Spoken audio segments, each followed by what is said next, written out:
What's up, guys? Orca's here, and today I'm just going to be putting out a little brief video about the Kansas race. I've kind of forgotten to do it. I almost forgot to do it today, actually, but I did say yesterday that I would do just like a little mini breakdown of the Kansas race and like the playoff standings and stuff. So I figured I'd make it a little brief video about it. So it probably won't be more than 10 minutes long. It's totally unscripted. I don't have any like race information ahead of me or the playoff standings. I'm just going off what I remember, basically. So yeah, let's just get into it. So Kansas race, I wouldn't say it was good as the first race, but it wasn't bad. I'd put it around the same level as the Bristol race, and I'd say that's pretty controversial because not a lot of people like the Bristol race. But I thought it was fine. As long as we don't get multiple races like that, I'd say, the Bristol race was kind of like a breath of fresh air, to be honest. And this race was kind of around the same as Bristol. It was probably a better race overall than Bristol. But Kansas, I just thought, it wasn't as good as the spring race. Let's be real. Definitely not the best race. But it was fun. It was fun to watch, but honestly, I feel like I found myself turning more towards my phone during this race than I did the Bristol race, surprisingly. But let's talk about the winner, though. Ross Chastain gets the win in Kansas in the round of 12. So now we have two playoff spoilers. We had Chris Buescher winning Watkins Glen, and now we have Ross Chastain winning Kansas. So it just shows how, almost balanced the field is. Like, Chris Buescher and Ross Chastain didn't make the playoffs, but they've won two playoff races. Well, not each of them, but both have won a playoff race. Like, that's crazy. So it just shows you how, balanced the field is. Like, obviously, Chris Buescher was 17th, I'm pretty sure, and Ross Chastain was 19th, if I'm not mistaken, just barely out of the points cut line. But yeah, both of them win a playoff race, and honestly, two drivers that honestly deserve to win the race over a couple of drivers that I can think of. If anything, both Ross Chastain and Chris Buescher probably should be in the playoffs right now over a couple drivers. And, I think their wins prove that. Ross Chastain wins Kansas, but there was a little bit of controversy as Kyle Busch with like less than 30 laps to go is looking poised to win the race. He comes up on Chase Briscoe, who's about to go a lap down.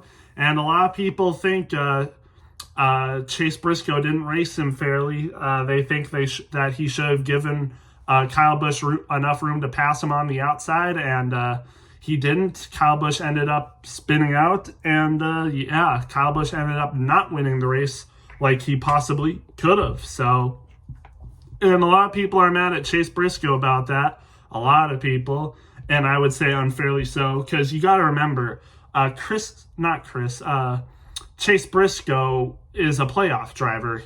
He can't let anything bad happen to him. So if he's about to go a lap down by Kyle Busch, he's going to lose some points there. So I think he did what he needed to do.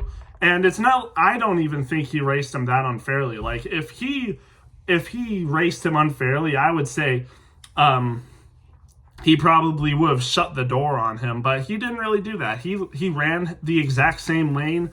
And I feel like, Kyle Busch kind of did it to himself a little bit. And a lot of people might disagree, but that's just what I saw.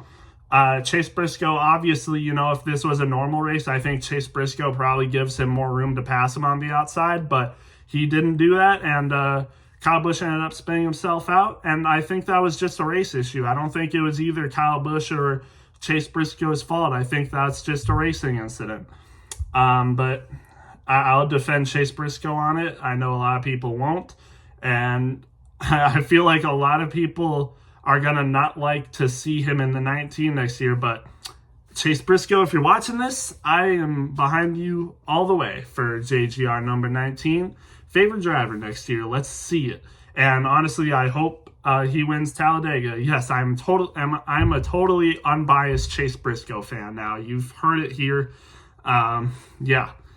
but I also wouldn't mind to see Michael McDowell or Martin Truex win at Talladega either. But, Ross Chastain, like I said, he ran a good race. I mean, he was a really big contender towards the end of stage 2, I think, and stage 3 especially. He was running second and first basically the entirety of stage 3.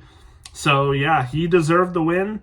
I hope he makes the playoffs next year because I think he definitely possibly should have made the playoffs this year. He did enter a little bit of a slump in the summer and as well towards the end of the regular season, so I can understand why he is in the playoffs. But, hey, I mean, he's a good enough driver to make the playoffs for sure. And, he's been in the round of 4. He was in the playoffs last year, so I don't see why he can't be in the playoffs next year, but we'll just have to wait and see. And again, good win for Ross Chastain. Definitely deserved it, in my opinion. But there were a couple others who I do think deserved to win the race. Alex Bowman, I mean, he won the pole, I'm pretty sure. Was leading a ton of laps. I'm pretty sure he won a stage, which was his first stage win of the season. So, I mean, good for him. Not sure where he ended up finishing. I don't remember. It might have been a top 5 or a top 10. But, he ran a good race, as well as his teammate William Byron, who ended up finishing second in this race. I mean, just a clean race from William Byron. We haven't seen Byron run this good since, I don't even know. It's been a couple months since we've seen Byron run this good, to be honest. And, second place finish. He's looking good for points, but, Talladega can easily erase that. But I don't have many concerns for William Byron, to be honest. So we'll just see what happens at Talladega, but I don't expect he'll get involved in a crash in DNF, to be honest. I think he'll be good to go for the round of 8, depending on how well he races at the Roval. But, yeah, good race for him. And now we get to talk about Truex because, honestly, in my opinion, Truex could have won this race. It was the caution green flag on, lap 20 or something. Truex takes the lead and is about to run away from the pack, it looks like, and then we get another caution. Truex, I think, on that restart, he took the lead for first, got it from Chastain and Bowman, and honestly, I think he could have ran away with it, and I think he could have possibly held off Ross Chastain for the win, to be honest. But unfortunately, that next caution came out just so stupid, in my opinion. I mean, it's not really stupid. It's how racing works. But then on the very next green flag, we see Truex get shuffled out, was in 4th or 5th at one point, then gets back to 3rd and ends up finishing 3rd. So it's whatever. I mean, 3rd, I'll take it for Truex, but man, I want to see him win in his last season. I mean, there's so many people that people want to see win. I mean, everyone wants to see Kyle Busch win a race in this playoffs, but man, I want to see Truex get a win in his last full-time season. I know we're going to get to see him race more, but I mean, how good of equipment is he going to be in, and how good is he going to race next year? Well, I don't know how good he's going to be next year in a part-time, while running a part-time schedule with, possibly not decent equipment. So he might not even get close to winning a race next year. I don't know. So I feel like this year, these last races could be his last realistic chance to get his last win. And I feel like I'm fearing that this is another Harvick situation where Harvick in his last season doesn't get a win, gets knocked out in the round of 16 and doesn't get a win in the playoffs, but comes close. I know that, at Talladega when he finished second, he didn't actually finish second because there was issues on his car and he ended up finishing back of the pack. But he could have won that race. And now I'm fearing that Truex might not win a race this year. So we'll just have to wait and see. But other than that, I want to talk about some drivers that also had decent finishes. I'm pretty sure Denny Hamlin also had a top 10. He was a little disappointed with how it went, though. I'm pretty sure he had a lot of pit road troubles. Ended up still getting an 8th, but honestly, he could have gotten top 5, to be honest. But it just didn't really work out like that.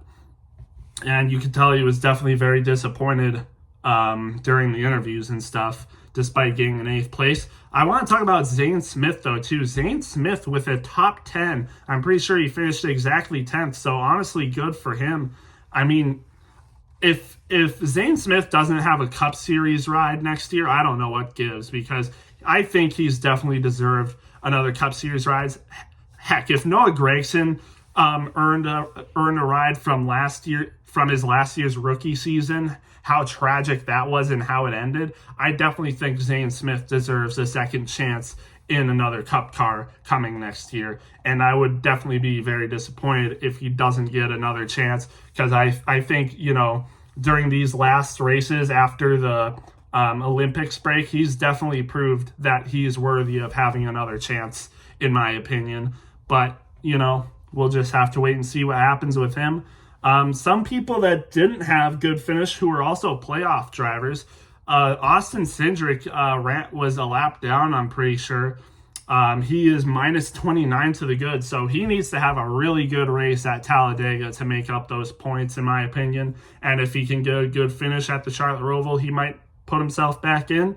Also, Chase Briscoe unfortunately didn't have a good race. Like I said, he was close to running a lap down. I think he ended up finishing like in the low 20s or something, maybe like 24th. So not a good race for him. Tyler Reddick also didn't have a good race either. I think he finished outside the top 20 as well, and he is -4 in the cut line.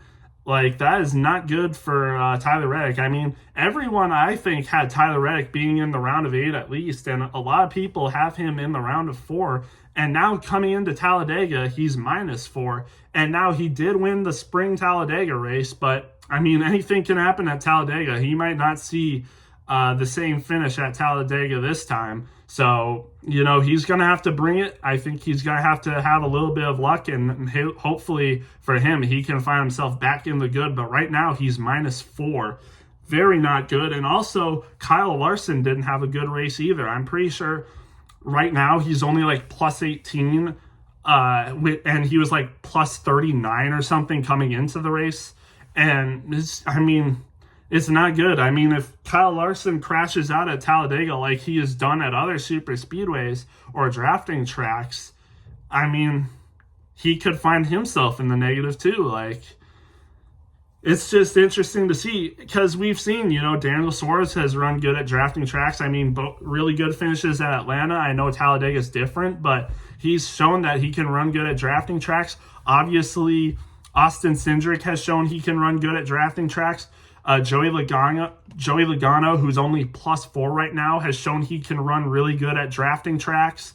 So Kyle Larson, I think he's going to need to compete with those guys and some other guys that are going to be up there. He's going to need to be running top 10 all day, in my opinion, if he wants to be comfortable going into the Charlotte Roval, to be honest. So, yeah, we'll just see what happens with him. There was another incident. The same thing that happened to Ryan Blaney at Watkins Glen happened to Josh Berry, where he crashed on lap 1 and ended up DNFing because he couldn't get his car rolling. I just don't know about that. I mean, a lot of people, I was just hearing it on NWP, but, imagine if this happens to a playoff driver and they end up not making like the round of 4 or losing the championship or something like that because they can't get their car rolling, when they could easily just take it back to their pit stop or pit lane or whatever and, get it back rolling. But instead, since they can't get it rolling and someone has to tow them, they DNF. I just don't agree.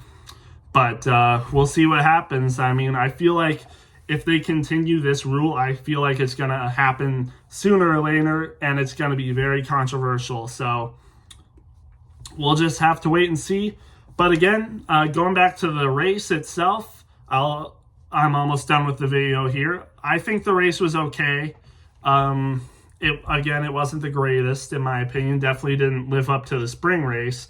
It would be very hard to do that in general, but it was, decent. I'd give it like a 75 or a 76, probably around the same as the Bristol race. But yeah, I mean, it was honestly kind of forgettable at times, like stage 1 and stage 2. Again, can't really remember much about those except that Bowman won a stage. So yeah, I mean, not a bad race. Again, like a 76, 7.6 out of 10. So not a bad race, but I'm very excited for Talladega this weekend. Should be very entertaining. It should be very exciting to see people like McDowell, maybe even Todd Gillen running up front again. So, and a lot of other good super speedway racers. So yeah, should be very fun. Should be interesting to see, how people use different strategies. Can't wait. And yeah, we'll see you in the next one.